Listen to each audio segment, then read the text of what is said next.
나의 갈 길 다가도록 이란 제목으로 말씀 증거합니다. 우리는 기도하면서 하나님께 맡긴다라는 표현을 자주 하죠. 어려움에 직면할 때, 풀리지 않는 어떤 문제 앞에 설 때, 매번 기도할 때마다 하나님께 맡깁니다, 이렇게 말을 해요. 이게 참 중요한 말입니다. 그게 믿음이에요. 하나님께 맡길 수 있는가? 하나님께 맡기는 것이 믿음인 줄로 믿습니다. 오늘 우리가 읽은 본문에서 모세도 같은 이야기를 해요. 오늘 말씀은 가나안에 가지 못하는 모세가 여호수아에게 자신의 권한과 역할을 이양하는 장면입니다. 그러면서 믿음을 강조해요. 하나님을 의지하라는 것입니다. 그런 의미에서 모세가 지나온 삶을 반추하며 고백하는 믿음의 길이 과연 무엇일까? 두 가지로 생각해 봅니다. 첫 번째, 하나님의 하나님 되심을 신뢰하라는 것입니다. 여러분, 믿음의 전제가 무엇입니까? 믿음의 전제는 하나님을 신뢰하는 거예요. 세상을 더 신뢰하는 것은 믿음이 아닌 거죠. 하나님을 신뢰하는 게 믿음입니다. 그래서 오늘 모세는 7절에서 여호수아에게 굉장히 중요한 권고를 합니다. 7절 중반에서 너는 강하고 담대하라. 너는 이 백성을 거느리고 여호와께서 그들의 조상에게 주리라고 맹세하신 땅에 들어가서 그들에게 그 땅을 차지하게 하라. 아멘. 강하고 담대하라. 익숙하죠. 이 말 참 의미 있는 말입니다. 우리에게 익숙한 이 말을 맨 처음 쓴 사람이 모세예요. 모세가 이 말을 가장 먼저 썼어요. 강하고 담대하라. 재미있는 것은 이 표현을 빌려서 하나님이 사용하셨다는 거예요. 여호수아 1장을 보면 여호수아를 격려하시면서 강하고 담대하라, 하나님이 이 말씀을 3번이나 반복하셨어요. 그 유명한 말씀이 여호수아 1장 9절이죠. 같이 읽어요. 시작. 강하고 담대하라. 두려워하지 말며 놀라지 말라. 내가 어디로 가든지 내 하나님 여호와가 너와 함께 하느니라. 아멘. 여러분, 이렇게 하신 이유가 뭘까요? 모세의 표현이 너무 적절하기 때문에 하나님이 사용하시되 반복해서 사용하시는 거예요. 자, 그러면 왜 모세는 강하고 담대할 것을 주문했을까요? 지금 그들은 당장 가나안 목전에 와 있습니다. 이때 가나안은 이스라엘 백성에게 익숙한 곳이에요. 정확히 말한다면 마음으로 익숙한 곳이 가나안입니다. 무려 40년 전부터 예정하신 곳, 귀에 못이 박히도록 많이 들은 말이 가나안이었다고요. 얼마나 익숙합니까? 그런데 실제로도 익숙할까요? 아니에요. 이름만 익숙할 뿐 실제로는 그들에게 미지의 땅과 같습니다. 400년 이상 종살이하면서 가본 적이 없는 땅이에요. 이름은 익숙한데 가본 적이 없는 땅. 그래서 가나안에 실제로 가까이 갈수록 긴장되는 거겠죠. 특별히 중책을 맡아야 되는 여호수아 입장에서는 이게 여간 부담스러운 일이 아닐 겁니다. 제 막내딸이 2017년도에 태어났어요. 그리고 작년에 처음으로 서울에 갔어요.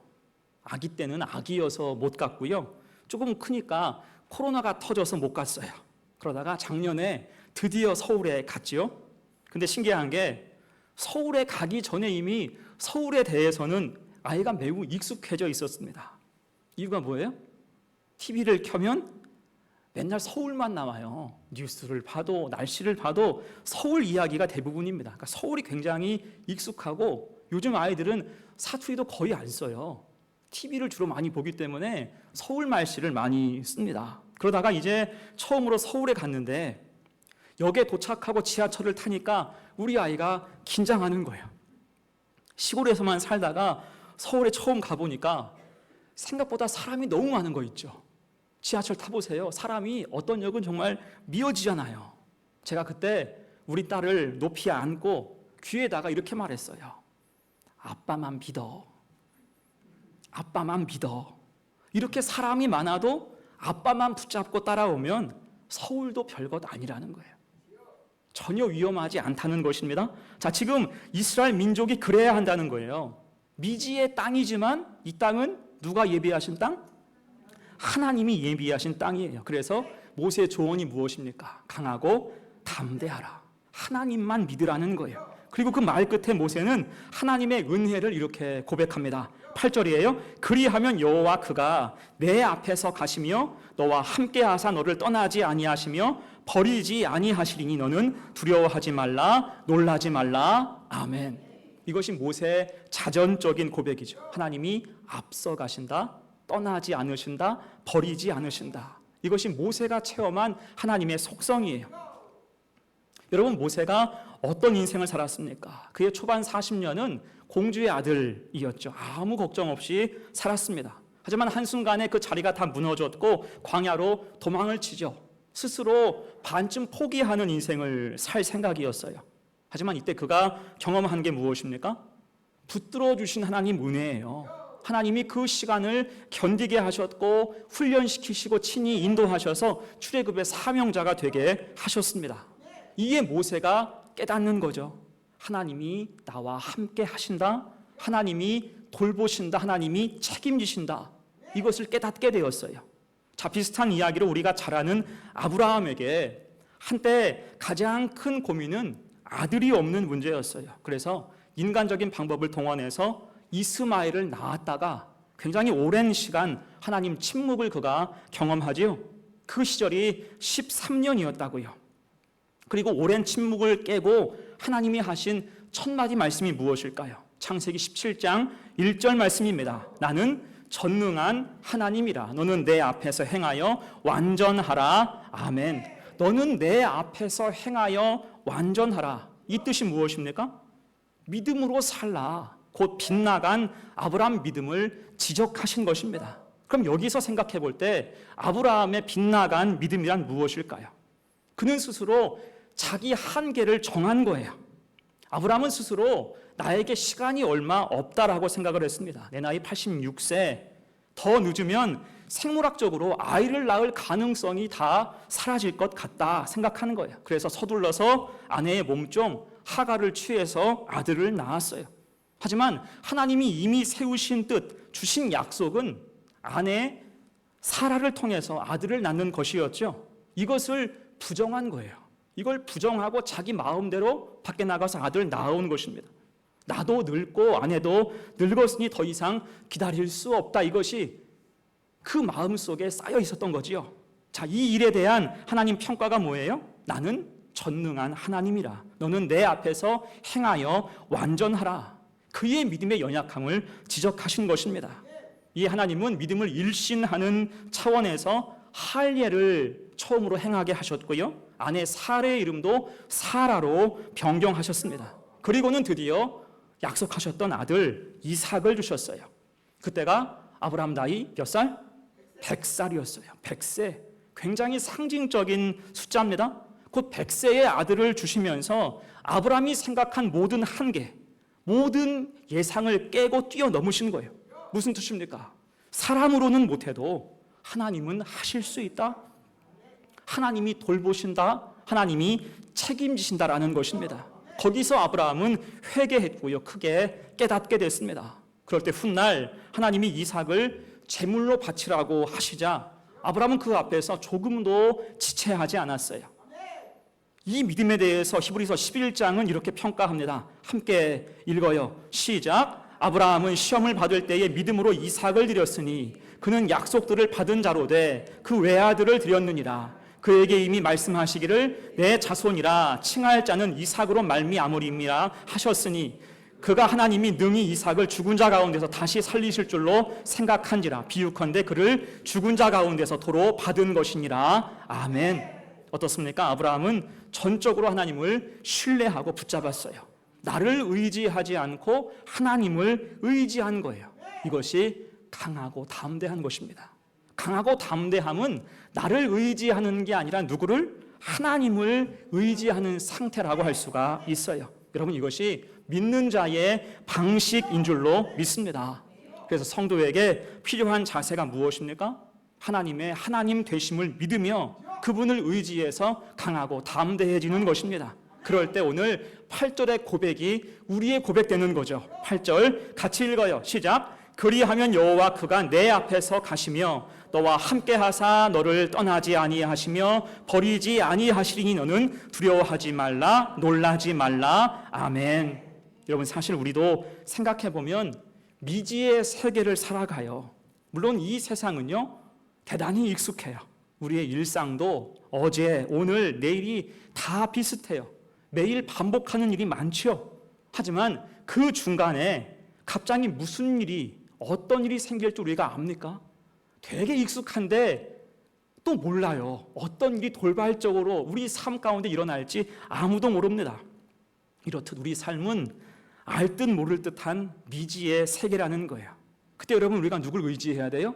하나님 손을 굳게 붙잡고 나아가시기를 바랍니다. 하나님의 하나님 되심을 우리가 인정하고 믿으면 이 세상에서 이 미지의 세계를 살면서 강하고 담대할 수가 있는 것입니다. 그럴 때 우리보다 앞서가시며 함께 하시고 친히 인도하신 은혜가 임한다라는 거예요. 이 사실을 믿음으로 신뢰하며 늘 항상 강하고 담대하게 사는 성도가 되시기를 간절히 축원합니다. 아멘. 두 번째요. 믿음의 길 두 번째, 믿음의 무게를 지탱하라는 거예요. 믿음의 무게를 지탱하라. 이제 모세는 여호수아를 격려하면서 동시에 그 백성들을 향해서 중요한 권면을 해요. 이때 이 백성은 모세에게 어떤 백성입니까? 모세가 너무나 사랑한 백성이에요. 그들을 데리고 무려 광야에서 40년간 살았다고요. 생사고락을 함께 했습니다. 자, 그러면서 이제 그들만 가나안에 보내야 돼요. 모세는 못 들어가요. 그들만 가나안에 보내야 됩니다. 그러면서 가장 앞선 감정이 무엇일까요? 사랑해서 앞선 감정이 뭐예요? 걱정이죠. 과연 얘네가 잘 들어갈 수 있을까? 그것은 그만큼 그들의 한계와 연약함을 속속이 다 알고 있었기 때문입니다. 사실 모세가 그 백성을 데리고 처음 출애굽했을 때에는 이렇게 오래도록 광야에 있을지 몰랐어요. 40년간 있을 줄은 꿈에도 몰랐을 것입니다. 모든 게 그들이 자초한 일이었잖아요. 그만큼 그 백성의 역사는 불순종과 원망의 역사였습니다. 이제는 다행히 출애굽 1세대가 다 지나고 광야 세대, 믿음의 2세대가 세워져서 가나안 진입을 눈앞에 두게 되었죠. 하지만 그들을 바라보는 모세는 여전히 불안한 거예요. 노파심이죠. 곧 그들이 가진 본래의 연약함, 부족함을 알고 있었기 때문입니다. 자, 요즘 보니까 우리나라 스포츠의 실력이 예전만 못한 것 같아요. 옛날엔 우리나라가 그래도 스포츠 강국이었다고요. 특유의 근성, 헝그리 정신이 있어서 언더독, 도전자의 정신으로 아주 강대국을 제압하는 그런 재미가 쏠쏠했어요. 근데 요즘은 그런 근성이 조금 부족하고 또 인구가 급감하다 보니까 운동을 할 만한 재능 있는 아이들이 그만큼 줄어들게 됐습니다. 그래서 국제대회 성적이 갈수록 떨어지죠. 그래도 다행히 축구는 괜찮았어요. 월드컵 성적도 좋았습니다. 그런데 월드컵이 끝나고 나서 감독이 교체됐죠. 대신 엉뚱한 사람이 축구 감독 자리에 앉았습니다. 그랬더니 어떻게 됐어요? 분명히 같은 멤버예요. 선수는 큰 차이가 없는데 순식간에 경기력이 엉망이 됐습니다. 조직력이 다 깨지는 거예요. 지금껏 아시아의 호랑이를 자처했는데 지금은 아주 동네 북 신세가 됐습니다. 저기 동남아, 인도네시아한테 진다니 이게 웬 말이야. 동남아한테도 쩔쩔매고 있어요. 자, 그만큼 운동선수의 경기력은 예민한 것입니다. 어떤 작은 차이, 환경, 감독의 역량 등등으로 인해서 경기력이 왔다 갔다 할 수가 있다는 거예요. 그렇다면 지금 광야에서 가나안으로 갈 때 모든 환경이 바뀌는 이스라엘 민족은 어떻게 될까요? 광야에서 길러진 믿음이 가나안에 가서도 굳건할 수 있을지, 이게 미지수라는 거고 모세가 걱정하는 부분이었습니다. 분명히 광야에서는 믿음이 괜찮은데, 좋은데 이 믿음이 가나안 땅에 가서도 유지될 수가 있을 것인가? 자, 그래서 이제 모세는 그 백성에게 세 가지를 당부합니다. 이것을 우리가 마음에 새겨야 할 줄로 믿습니다. 자, 먼저는 말씀을 기준 삼으라는 거예요. 10절, 11절 말씀 봅니다. 모세가 그들에게 명령하여 이르기를 매 7년 끝에 곧 면제년의 초막절에 온 이스라엘이 내 하나님 여호와 앞 그가 택하신 곳에 모일 때에 이 율법을 낭독하여 온 이스라엘에게 듣게 할지니 아멘. 중요한 선포예요. 7년마다 온 백성을 다 모으고 그들에게 말씀을 선포하라는 것입니다. 곧 하나님 말씀이 그 사회의 근간이 되어야 한다는 거예요. 이것을 7년마다 반복하라. 여러분, 이 숫자에 깊은 의미가 있죠. 여기서 7년마다, 매 7년째를 성경은 면제년 혹은 안식년이라고 합니다. 그때는 말 그대로 필요한 자에게 안식을 주고 여러 얽힌 문제를 풀어주고 면제해줘야 함이 마땅하다는 거예요. 그리고 더 중요한 것, 이런 7년이 7번 지나면 그 다음에는 무엇입니까? 희년이죠. 이 7년이 7번 지난 다음의 해를 성경은 희년이라고 선포했습니다. 이때 희년의 영적인 의미가 뭐냐면 비정상의 정상화예요. 모든 비정상적인 것들을 일신해서 새롭게 정상화하는 의미입니다. 이를테면 하나님 주신 기업, 그 땅에서 모든 빚이 탕감돼요. 잃어버린 땅 회복됩니다. 눌린 자가 자유를 얻게 돼요. 노예가 해방되는 것입니다. 자, 그럴 때 이 일에 대한 반응이 어떨까요? 물론 이 일로 말미암아 혜택을 받으면 더없이 좋겠죠. 하지만 하나님 말씀에 대한 이해가 전혀 없는 상태에서 이런 일이 벌어진다면 여러분 이것이 이해할 수 있겠습니까? 이것처럼 부당한 일이 어디 있어요? 내가 왜 손해보면서 빚을 탕감해줘야 되나? 왜 내 소유의 노예를 이렇게 해방시켜줘야 되나? 지금 같으면요 소송감이에요. 반자본주의 국가 상대로 해서 소송할 문제라고요. 그래서 하나님이 7년마다 그 말씀을 낭독하고 선포하게 하신 거예요. 하나님 말씀이 기초가 되게 하라. 하나님 말씀이 삶의 상식이 될 때 애초에 탐욕을 부리지 않게 되고 하나님 말씀 앞에서 빗나간 문제를 바로 잡을 수 있다는 것입니다. 곧 하나님의 선하신 뜻을 모두가 공유하라. 사회의 기초가 되도록 하신 것입니다. 자, 이어서 또 하나의 권면은 믿음의 문화를 구축하라는 거죠. 12절 말씀, 곧 백성의 남녀와 어린이와 내 성읍 안에 거류하는 타국인을 모으고 그들에게 듣고 배우고 내 하나님 여호와를 경외하며 이 율법의 모든 말씀을 지켜 행하게 하고 아멘. 자, 여기에서 중요한 단어가 나오죠. 모든 사람으로 지켜 행하라. 남녀노소 모두 말씀 앞에 서야 한다는 거예요. 이것은 믿음의 문화를 구축하라는 의미입니다. 그리고 특징적으로는 이 땅에, 그 땅에 거류하는 모든 타국인, 외국인, 이방인까지 듣고 배우게 한 거예요. 그들로 하여금 이스라엘 안에서 이방인으로 살지 말고 이스라엘 백성이 되게 하라. 복음화, 신자화하라는 그러한 의미입니다.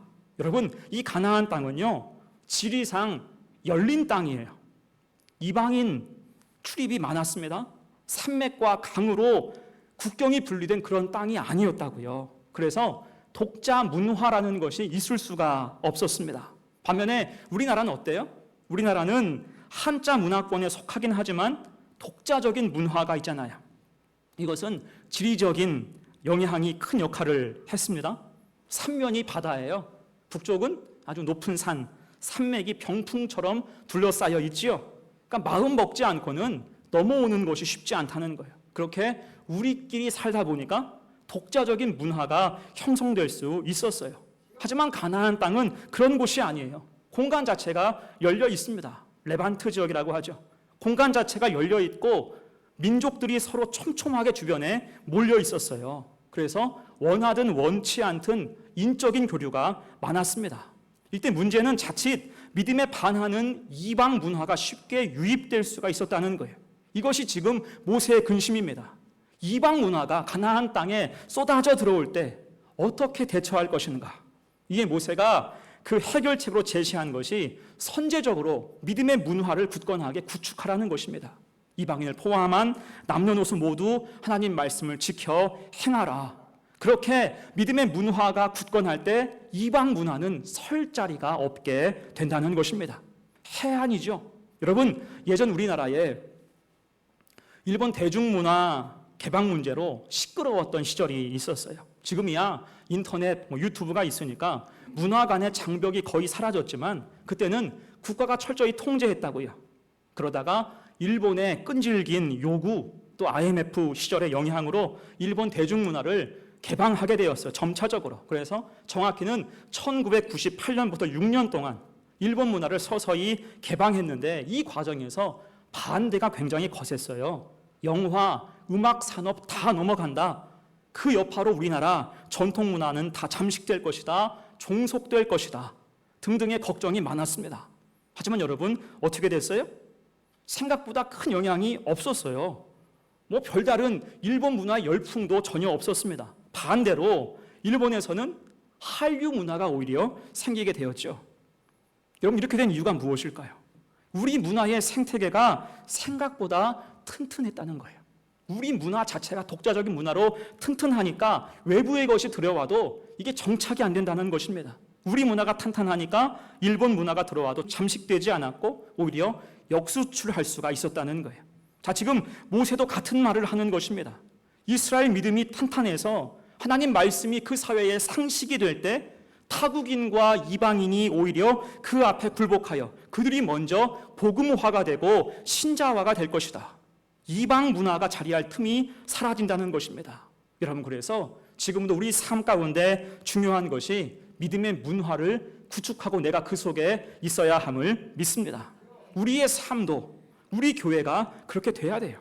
믿음의 문화 속에 우리가 살아갈 때 세상의 유혹에서 빗나갈 수 있습니다. 예배와 말씀과 찬송과 기도, 헌신과 충성, 이런 은혜의 문화가 우리 삶 가운데 융성할 때 악한 것은 감히 설 자리가 없게 된다는 것입니다. 그래서 우리가 예배에 충실해야 돼요. 예배에 충실해야 되고요. 예배를 통해서 이 신실한 은혜의 문화가 우리 삶의 개인적인 영성으로 흘러가야 할 줄로 믿습니다. 믿음의 문화가 내 삶 가운데 있는가? 있으면 여러분 결코 세상 속에 살아도 그 속에서 우리가 혼란을 겪지 않습니다. 믿음의 문화가 내 삶 가운데 전혀 없다. 맨날 흔들려요. 맨날 시험받고 엉뚱한 곳에 가서 기웃될 수밖에 없습니다. 여러분 속에 믿음의 문화가 확실하게 자리하고 있는가? 이를 위해서 기도하시고 더 예배 앞에 바로 서고 말씀 앞에 찬송 앞에 기도하며 설 때 하나님께서 좋은 믿음의 문화를 통하여 우리 주변을 통하여 우리의 삶을 견인하여 나아가실 것을 믿습니다. 자, 그리고 마지막 모세의 권면은 다음 세대에게 믿음을 가르치라는 거예요. 13절 말씀 봅니다. 또 너희가 요단을 건너가서 차지할 땅에 거주할 동안에 이 말씀을 알지 못하는 그들의 자녀에게 듣고 내 하나님 여호와 경외하기를 배우게 할지니라. 아멘. 그 말씀은 계속 다음 세대로 흘러갈 수 있어야 한다는 것입니다. 왜요? 그 땅은 현재 이들만 살 땅이 아니기 때문이에요. 대대손손 영원히 살 땅이 되기 때문입니다. 이 땅은 영원히 너와 내 자손의 기업이 되리라. 아멘. 이것이 하나님 약속이었잖아요. 대신 이것의 전제는 믿음을 지키는 것에 있었어요. 말씀을 알지 못하는 자녀에게 듣고 배우게 할지니라. 자, 그럴 때 이후 이스라엘이 겪는 아픈 역사의 교훈이 무엇입니까? 더 나아가서 이스라엘 민족이 여러 번 위기를 겪고 결국 나라가 망하는 결과로 이어지는 가장 큰 원인이 무엇이었어요? 오늘 모세의 권고를 전혀 지키지 않은 까닭이었다고요. 7년에 한 번씩 온 백성이 말씀을 듣는 시간 어느새 사라졌어요. 거기서부터 꺼지지 않는 탐욕의 바람이 불어왔습니다. 면제년, 안식년, 희년 다 사라지는 거예요. 말만 있고 행하지 못했어요. 말씀이 없으니 이것을 지킬 이유가 없어지는 거죠. 그러면서 믿음의 문화도 다 무너졌습니다. 이방인이 활개치기 시작했고요. 이방 문화와 우상 숭배가 그 사회 속에 판치게 됐어요. 당연히 신앙 교육은 갈수록 희미해지죠. 그러면서 서서히 하나하나 빼앗기는 거예요. 하나님 주신 소중한 것, 고유한 것, 약속하신 것 다 빼앗겨 가기 시작했습니다. 여러분, 그래서 오늘 모세의 근심과 권고는 오늘을 사는 우리에게도 큰 교훈이 됨을 믿습니다. 믿음의 문화를 지탱해야 돼요. 믿음을 지켜 살아가야 할 것입니다. 그래야 예비하신 은혜가 임하고 더 주시며 주신 약속이 끊어지지 않기 때문이에요. 하나님 말씀을 여러분 삶의 기준 삼기를 축복합니다. 말씀 친화적이 되어서 나를 향한 주의 음성이 무엇인가 깨달으며 말씀이 우리 중심 삶의 기준 되어야 마땅한 것입니다. 믿음의 문화가 튼튼하게 내 삶 가운데 구축되어 있어야 돼요. 믿음의 문화가. 세상은 뭐라고 하든지 우리는 믿음 안에서 살 수가 있어야 됩니다. 그리고 전달해야 돼요. 우리 후대에게, 나의 자녀에게, 주변에게 전달할 수 있어야 됩니다. 이것이 지탱이에요. 내가 지탱해야 될 것. 믿음의 무게를 지탱하는 성도, 그래서 늘 항상 은혜 안에 거하는 복된 성도들 다 되시기를 간절히 축원합니다. 아멘. 이제 말씀의 결론 내립니다. 자, 오늘 말씀은 나의 갈 길 다가도록 모세가 그 인생을 반추하면서 전달하는 믿음의 고백입니다. 하나님이 함께 하시니 강하고 담대하라. 구원받은 백성에게 지워진 믿음의 무게를 지탱하면서 살아가라. 그럴 때 미지의 세계는 미지의 세계가 아니고 은혜의 세계가 열리는 것이고요, 약속하신 은혜, 약속하신 땅은 영원한 소유가 되게 될 줄로 믿습니다. 이를 기억하면서 모세처럼 나의 갈 길 다가도록 하나님께 맡기는 인생을 살아가는 우리 성도들 다 되시기를 간절히 축원합니다. 아멘. 우리 함께 찬송하죠.